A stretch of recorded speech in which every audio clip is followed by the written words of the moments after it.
Hello guys, how are you. सबसे पहले तो जो मेंस के एस्पिरेंट जिन्होंने भी अपना एपीएससी सीसी मेंस कंप्लीट किया है, तुम सबको बधाई बधाई इस बात का कि सक्सेसफुली आपका जो 6 पेपर था एसए से लेकर 5 जीएस के पेपर वो कंप्लीट तुमने कर लिए। आज हम लोग क्या करेंगे, जीएस पेपर 5 का एक एनालिसिस करेंगे। मैं और आपके ध्यान सर, अभिजीत सर मिलकर इसका एनालिसिस करेंगे कि इन पेपर को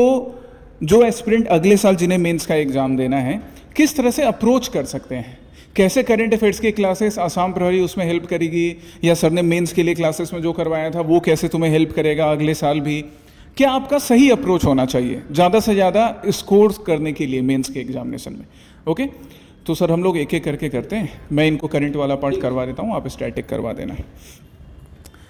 जस्ट वेट अ मोमेंट। देखो, जीएस पेपर 5 का जो क्वेश्चन पेपर मिला ना, जीएस पेपर 5 का जो क्वेश्चन पेपर है, सबसे अच्छी बात क्या थी, एसए से लेकर जीएस पेपर 5 तक ये 6 पेपर में ये पेपर काफ़ी स्कोरिंग लगा मुझे। एसए भी स्कोरिंग था। एसए में क्या आया था, एसए एक तो कैन मनी बाई हैप्पीनेस। अब इसका आंसर तुम्हें यस लिखना है या नो लिखना है। वैसे सिर्फ यस नो नहीं है, तुमने सही तरीके से लिखा होगा जिन्होंने भी इस एसए को अटेम्प्ट करा।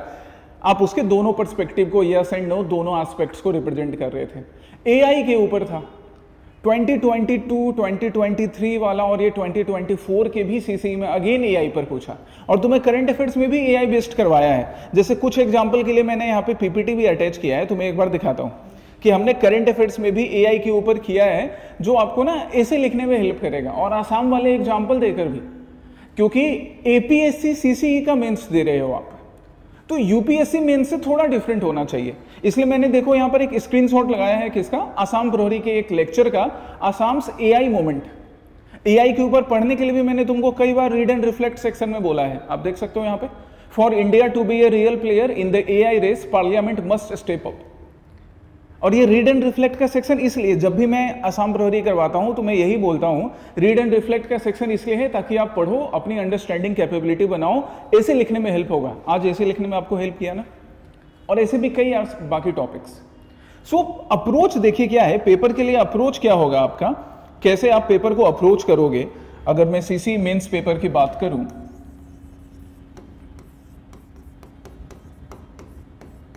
सीसी मेंस पेपर की बात करूं, तो जो आपका मेंस का पेपर है, आज हम लोग वैसे जीएस पेपर 5 को एनालाइज करेंगे, बट जीएस पेपर 1 हो या जीएस पेपर 2, 3, इवन 4, सब जगह हमने देखा। ऐसे का मैंने तुम्हें एग्जांपल दिया कि जो करंट हैपनिंग्स होती है ना, जो करंट के इवेंट्स होते हैं,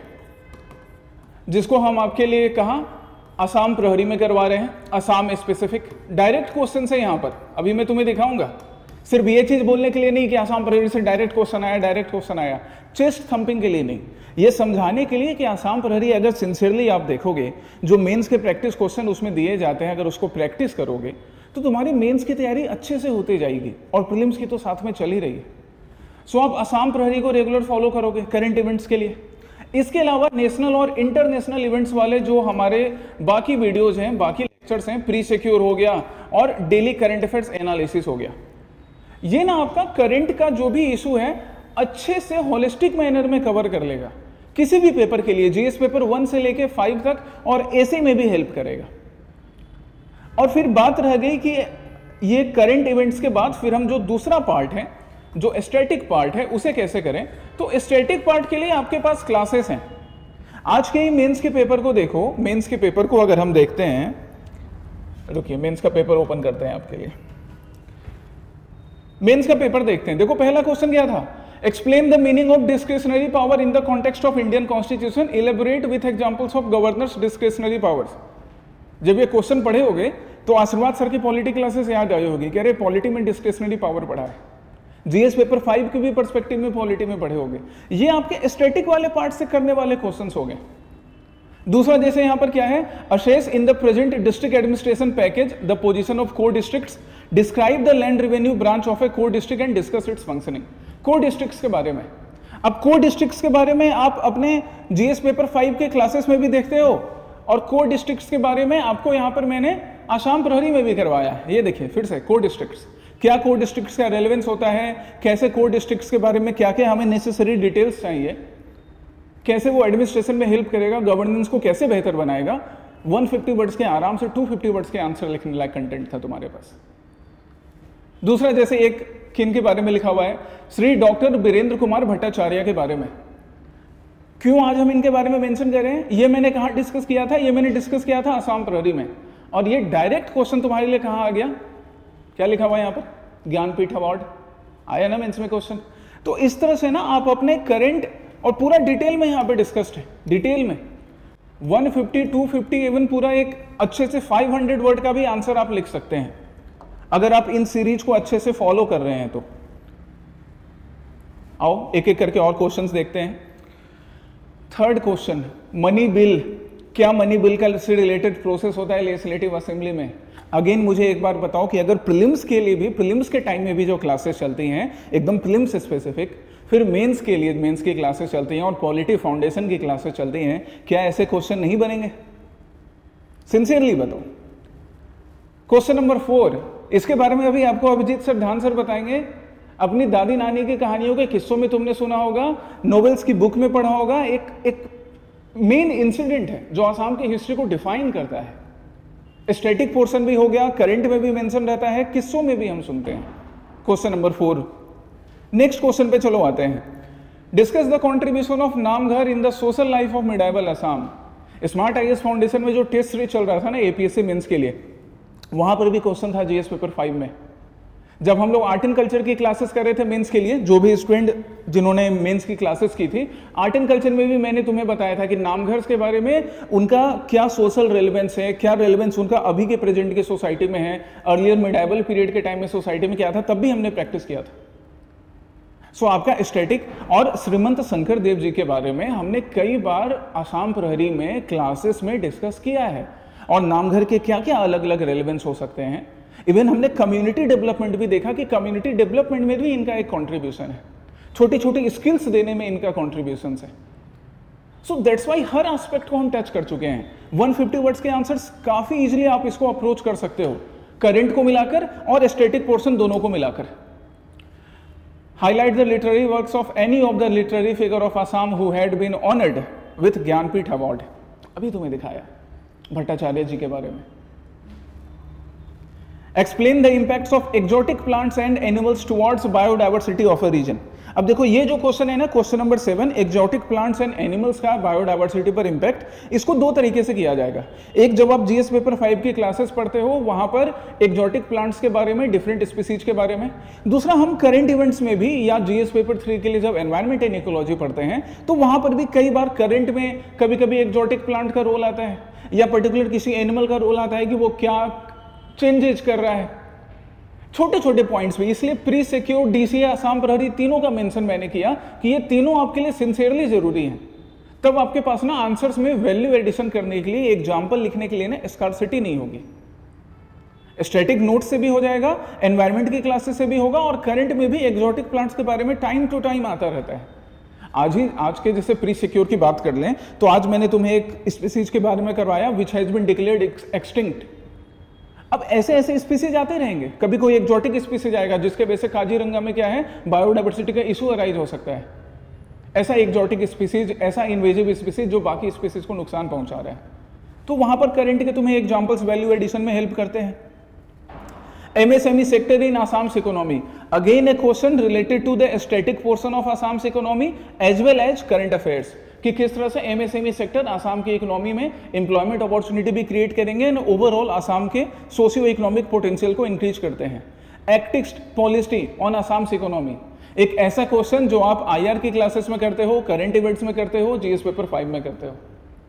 ये जो बार बार मैं बता रहा हूँ अलग अलग सोर्सेस को, ये तुम्हें ये याद दिलाने के लिए कि हमें अप्रोच कैसे करना है मेंस के पेपर को, प्रीलिम्स को भी इसी तरह करना है। आज हम मेंस की बात कर रहे हैं, हम अपनी स्टैटिक के क्लासेस को ध्यान से करेंगे, हम अपने आसाम प्रहरी के सेशन को या डीसीए के सेशन को या प्री सिक्योर के सेशन को ध्यान से करेंगे, या अभी जैसे तुम्हारे लिए अभिजीत सर क्या कर रहे हैं, स्पेशल एक सीरीज लेकर आए हैं, पर्सनैलिटी स्पेसिफिक भी एक सीरीज है जिसमें आपके पास एटलीस्ट 10 पर्सनैलिटी से रिलेटेड वीडियोज अवेलेबल है। अभी अगेन एक नई सीरीज स्टार्ट हुई है अलग अलग टॉपिक्स के बारे में, कभी हम बुरंजी के बारे में पढ़ रहे हैं, कभी हम अलग अलग डायनेस्टीज के बारे में स्टडी कर रहे हैं, डिफरेंट इवेंट्स के बारे में करेंगे। सो यूट्यूब पर भी जो लेक्चर्स आते हैं ना उनको सिंसियरली फॉलो करते रहना है आपको। What is a time zone, is there any need to have a separate time zone for Assam. ये एक ऐसा डिबेट है जो कि ना सिर्फ मॉडर्न टाइम में बल्कि एंशिएंट मिडाइवल टाइम में भी डिस्कस किया जाता था, एक specific time zone for the people of Assam. अभी देखो क्या टाइम हो रहा है, जब आपके लिए सेशन रिकॉर्ड कर रहे हैं तो 6:45 अराउंड टाइम हो रहा है। अभी 6:45 का जो टाइम है, अब हम अगर अपने विंडो से बाहर देखेंगे ना तो अभी अंधेरा हो चुका है, और दैट्स वाई हमें ये आर्टिफिशियल बल्ब से ये यूज़ करने पड़ते हैं। पर इसी 6:45 के टाइम में अगर हम इंडिया के नॉर्दर्न पार्ट की बात करें, नॉर्थ वेस्टर्न पार्ट की बात करें, तो इतना अंधेरा नहीं हुआ होगा। अब सेम टाइम जोन में चलने की वजह से ना ये चैलेंजेज आते हैं कि हमें इलेक्ट्रिसिटी पे ज़्यादा डिपेंडेंसी है, क्योंकि हम अपना ऑफिस आवर, क्लास आवर उसी के अकॉर्डिंग कर रहे हैं ना। अगर थोड़ा सा इसमें शिफ्ट करें, बस एक एग्जांपल दे रहा हूँ मैं तुम्हें, डिटेल में नहीं बता रहा, अगर थोड़ा सा शिफ्ट करें तो हम अपनी इलेक्ट्रिसिटी की जो नीड है ना उसको कम कर सकते हैं, और ये थोड़ी थोड़ी छोटी छोटी मगर इंपॉर्टेंट बातें काम आती हैं ओवरऑल मैनेजमेंट के लिए। ऐसे करके बाकी आगे भी क्वेश्चन है, अभी आपके साथ धन सर भी डिस्कस करेंगे। एक अगर मैं कंक्लूड करना चाहूँ ना, या फिर यहाँ पे आसाम प्रहरी के जो भी टॉपिक्स मैं तुम्हें दिखा रहा था, ये भट्टाचार्य जी के बारे में था, जियोलॉजिकल सर्वे ऑफ इंडिया का रिपोर्ट ऑन मिनरल्स, ये क्वेश्चन था ना, Assam is the reservoir of several minerals, energy and forest resources, justify the statement with suitable example. अब बताओ डायरेक्ट क्वेश्चन नहीं आया तो कैसा आया? भट्टाचार्य जी के बारे में डायरेक्ट क्वेश्चन नहीं आया, ज्ञानपीठ अवार्ड फिर तो कैसा आया? डायरेक्ट क्वेश्चन से आसाम प्रहरी से, क्लासेस से, आपके टेस्ट सीरीज के आपके लिए। बस आप ना सिंसियरली इनको फॉलो करो, इधर उधर की बातों से डेविएट हुए बिना पढ़ाई को सिंसियरली कीजिए। प्रीलिम्स, मेंस, इवन इंटरव्यू वाला भी जो लास्ट वाला स्टेज है पर्सनैलिटी टेस्ट का, वो भी अच्छे से होगा, जरूर ऑफिसर बनेंगे। ठीक है, सो ऑल द बेस्ट। अभी मैं आगे धन सर को देता हूँ, वो आपके लिए सेशन आगे कंटिन्यू करेंगे। स्टैटिक पोर्शन जो है आपके जीएस पेपर 5 का, उसको डिस्कस करेंगे। सर थैंक यू सर, बहुत बहुत धन्यवाद ছাৰক। পোনপ্ৰথমতে সকলোকে মোৰ ফালৰ পৰা শুভেচ্ছা যাচিলোঁ, কাৰণ বহুত কষ্টৰ অন্তত, বহুতো বেছি কষ্টৰ অন্তত তোমালোকে এক্সাম, আজি 6টা এক্সাম তোমালোকে কমপ্লিট কৰিলা। মেইন সকলোৰে ভাল হওক, ভগৱানৰ ওচৰত আশীৰ্বাদ, ভগৱানৰ ওচৰত প্ৰাৰ্থনা যে ভগৱানে তোমালোকক আশীৰ্বাদ দিয়ক, পৰীক্ষা ভাল হওক, যিমানখিনি কষ্ট কৰিছা তাৰ ফলখিনি তোমালোকে পোৱা, আৰু এজন সঁচা আৰু শুদ্ধ প্ৰশাসনিক বিষয় হৈ তোমালোকে অসমখনৰ ভাল কৰা, অসমক আগুৱাই লৈ যোৱা, তাৰে কামনা। আমি আজি ডিছকাছ কৰিম যে যিখন জিএছ পেপাৰ 5 আছিল সেইখনৰ মহত্ব কিমান গুৰুত্বপূৰ্ণ, আৰু বৰ্তমান এইবাৰৰ যিখন জিএছ পেপাৰ 5 আছিল সেইখন কেনেকুৱা আছিল, আগৰবোৰ যিবোৰ মেইনছ এক্সাম হৈ গ'ল যোৱা 3-4 বছৰত, তাৰ তুলনাত এইবাৰৰ পেপাৰখন কেনেকুৱা আছিল। মই একদম মনৰ পৰা সঁচা কথা এটা ক'ব খোজোঁ, যোৱা যদি তোমালোকে 4বাৰ বা 3বাৰৰ 2020ৰ পৰা যদি 2024লৈকে মেইনছ পেপাৰ চোৱা, তাত যদি জিএছ 5খন চোৱা, তাৰ তুলনাত এইবাৰৰ জিএছ 5খন অলপ হ'লেও ইজি আহিছিল। আৰু তাক আমি কি ধৰণে ইজি এই কাৰণেই, কাৰণ বৰ্তমান সময়ত তোমালোকে যদি স্মাৰ্ট আইএছ ফাউণ্ডেশ্যনৰ লগত জড়িত হৈ আছা, তোমালোকে দেখিছা যে হয়তো ডিৰেক্টলি নহয়তো ইনডাইৰেক্টলি তোমালোকে দেখিবা যে কুৱেশ্যনছবোৰ কমন পৰিছিল, আহিছিল। এতিয়া মই ডিৰেক্টলিতো তোমালোকক এটা কুৱেশ্যনকে নকওঁ, বাট তোমালোকক এটা আভাস দিম, আৰু পিছলৈ মই আমাৰ যিটো মেইনছৰ কাৰণে যিটো ছেশ্যন হৈছিল, যিবোৰ ক্লাছ হৈছিল আমাৰ, তাত জিএছ পেপাৰ 5ৰ প্ৰেক্ষাপটত আমি অসমৰ ৰাজনীতি, অসমৰ ভূগোল, আসাম পলিটি আৰু আসাম জিঅ'গ্ৰাফি কি ধৰণে পঢ়িছিলোঁ, কি কি চেপ্টাৰ আমি লৈ আহিছিলোঁ, তাৰ পৰা কেনেকুৱা ধৰণে চিধা প্ৰশ্ন ইয়াত আহিছে বা ডিৰেক্টলি তোমালোকে লিখিব পৰাকৈ আহিছে, হয়তো সেইসকল ছাত্ৰ ছাত্ৰীয়ে গম পাব যিসকল ছাত্ৰ ছাত্ৰীয়ে ক্লাছৰুমত বৰ্ডৰ আগত বহি তেওঁলোকে ক্লাছ কৰিছিল। যোৱাকালিৰ পৰা বহুত কেইজন ছাত্ৰ ছাত্ৰী আহিল, বহুতবোৰ আহি তেওঁলোকে ক'লে যে ছাৰ এইবাৰ জিএছ পেপাৰ হয় বহুত ধুনীয়া হৈছে, 4টা পেজ লিখিছোঁ, 2টা পেজ লিখিছোঁ, এটা কুৱেশ্যনো এৰা নাই। আৰু এনেকুৱা ধৰণৰ বস্তুবোৰ শুনিলে আমাৰ ভাল লাগে। কিয় ভাল লাগে? কাৰণ এনেকুৱা ধৰণৰ বস্তুৰ পৰাই তোমালোকে ভাল মাৰ্কছ পাবা। কাৰণ যদি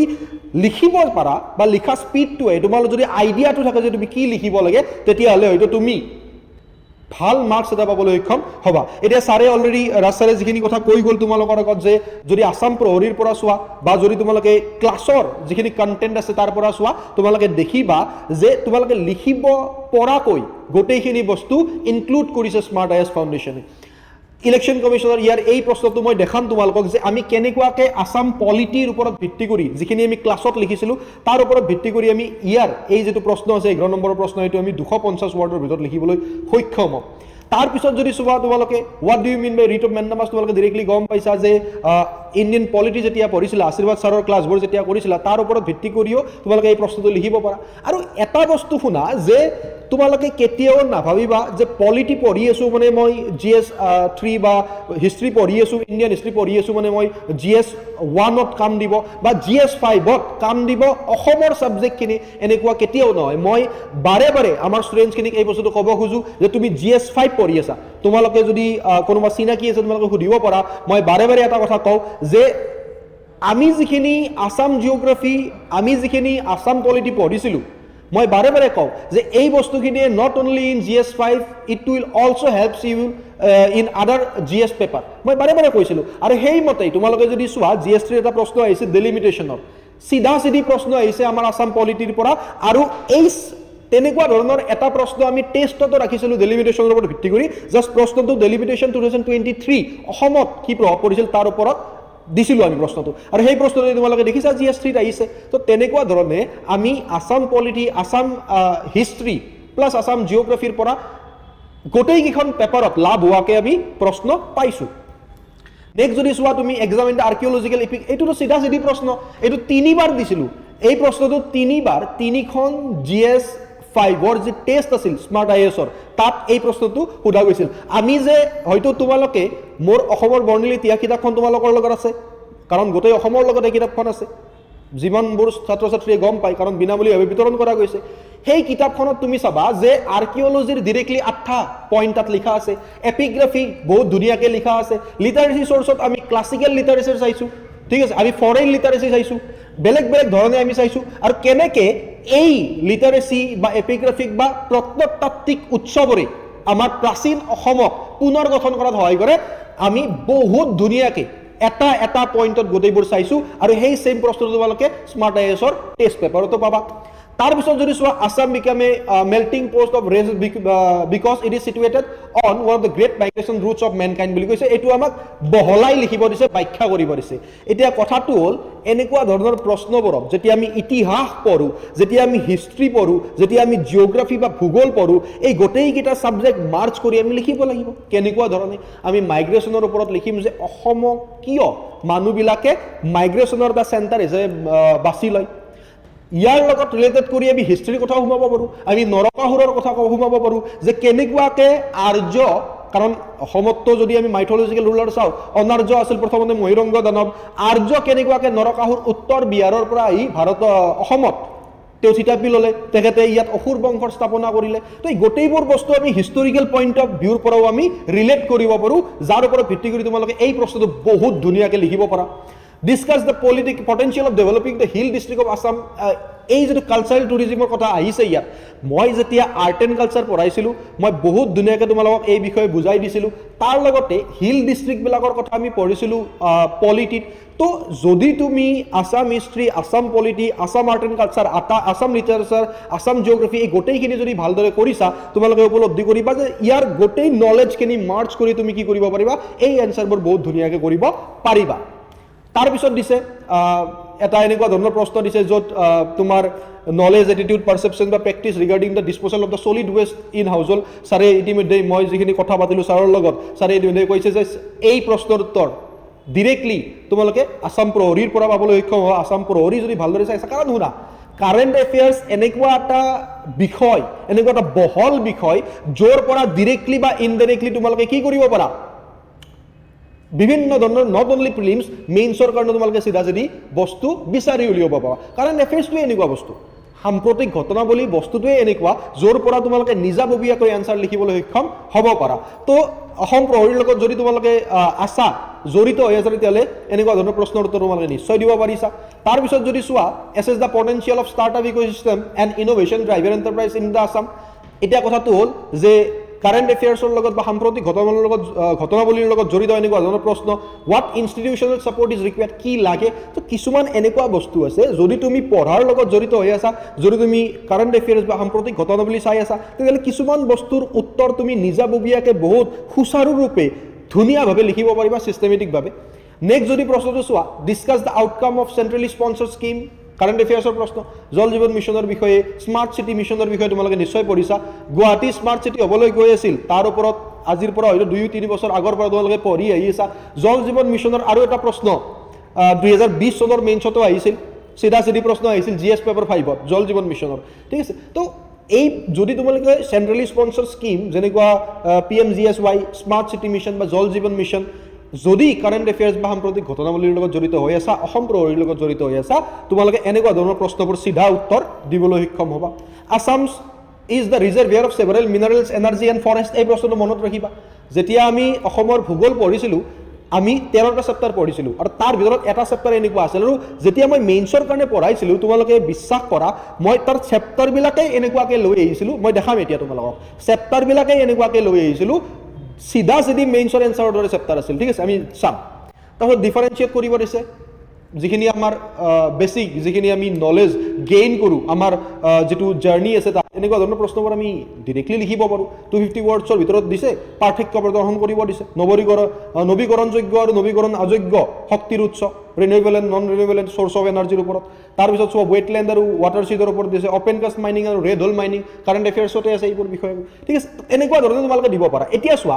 মই জাস্ট এটা বস্তু দেখাব খুজিছোঁ যে ক্লাছত যেতিয়া আমি আসাম হিষ্ট্ৰী বা আসাম পলিটি পঢ়িছিলোঁ তাত কেনেকুৱা ধৰণে আমি বস্তুবোৰ পঢ়িছোঁ আৰু এবাৰ যদি এটা আভাস তোমালোকে দেখি কিনে লৈ লোৱা তোমালোকে গম পাবা যে সেই তাৰ পৰা কেনেকুৱাকৈ তোমাৰ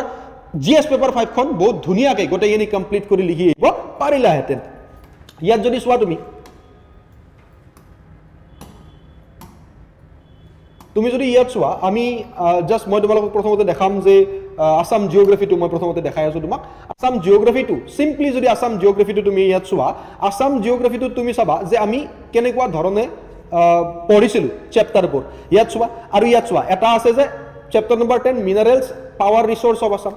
ঠিক আছে এতিয়া চাবা এটা ইৰিগেশ্যন ট্ৰান্সপোৰ্ট আৰু কমিউনিকেশ্যনৰ ওপৰত কোৱেশ্চন আহিছিল ভাৰতমালা সাগৰমালাৰ ওপৰত আহিছিল নে নাই ইয়াৰ পৰাও তোমালোকে লিখিব পাৰিবা মই জাস্ট দেখাম এতিয়া চেপ্টাৰ নম্বৰ 10ত যদি তুমি চোৱা চেপ্টাৰ নম্বৰ 10ত যদি তুমি চোৱা তোমালোকে ইয়াত দেখিবা আমি কেনেকুৱা ধৰণে মেইনছৰ আকাৰত আমি পঢ়িছিলোঁ আমি পঢ়িছিলোঁই তেনেকুৱাকৈ ইয়াত যদি চোৱা তুমি এইটো হ'ব চেপ্টাৰ নম্বৰ 13 ইৰিগেশ্যন চোৱা ইয়াত আমি ইৰিগেশ্যন তোমালোকে যেটো কোৱেশ্চন পাইছিলা সোৰ্স অফ ইৰিগেশ্যন কিয় ইম্পৰ্টেণ্ট কেনেকুৱা ধৰণে প্ৰভাৱ পেলাইছে ডাইৰেক্টলি ইয়াৰ পৰা কিছু বস্তু আইডিয়া কৰি তোমালোকে লিখিব পাৰা যদিহে তোমালোকৰ সাগৰমালা ভাৰতমালাৰ ওপৰত নলেজ আছে তাৰপিছত তোমালোকে চোৱা ইয়াত যদি চোৱা তোমালোকে এগ্ৰিকালচাৰ ইণ্ডাষ্ট্ৰি ইয়েছ তাৰপিছত আমি ইয়াত পঢ়িছিলোঁ যে এগ্ৰিকালচাৰ চিনাৰিঅ ইন আসাম ইয়াত তোমালোকে চোৱা এইটো চিধা চিধি প্ৰশ্ন চেপ্টাৰৰ পৰা আহিছে Assam mineral and power resource ইন্ট্ৰডাকশ্যনত চোৱা গোটেইখিনি major mineral resource oil and natural gas কি আছিল কোল আমি চাইছিলোঁ লাইমষ্টোন দেন আদাৰ মিনাৰেলছ আমি চাইছিলোঁ